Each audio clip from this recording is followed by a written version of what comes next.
शाहूवाडी तालुक्यातील साळशी येथील रहिवासी विलास दादू सक्टे यांच्या घरी शुक्रवारी रात्री जागरण गोंधळ कार्यक्रम सुरू असताना गर्दीचा फायदा घेऊन अज्ञात चोरट्यानं घरात शिरून तब्बल 9,95,000 रुपये किंमत असलेले सोन्याचे दागिने चोरून नेले।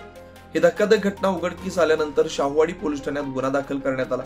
साळशी येथे विलास रक्टे यांच्या घरी जागरण गोंधळाचा कार्यक्रम आयोजित करण्यात आला होता। कार्यक्रम पाहण्यासाठी गावातील तसेच आजूबाजूच्या परिसरातील नागरिक मोठ्या संख्येने जमले होते। घरासमोरच कार्यक्रम सुरू असल्यानं घरातील सर्व कुटुंबीय बाहेर बसले होते। याच संधीचा फायदा घेत अज्ञात चोरट्यानं घरात प्रवेश करून लॉकर उघडलं आणि त्यातील मौल्यवान सोन्याचे दागिने घेऊन पसार झाला।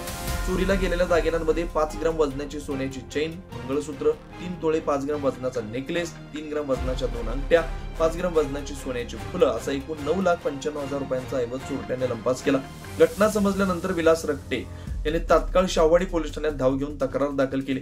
घटनेचा अधिक तपास पोलीस उपनिरीक्षक परशुराम शिरसाट, सहाय्यक फौजदार कोकर दाखली, पोलीस नाईक गिरी गोसावी व police head constable Mansing Khatal करतात। अशाच ताज्या अपडेटसाठी महासत्ता न्यूजला सबस्क्राइब करा।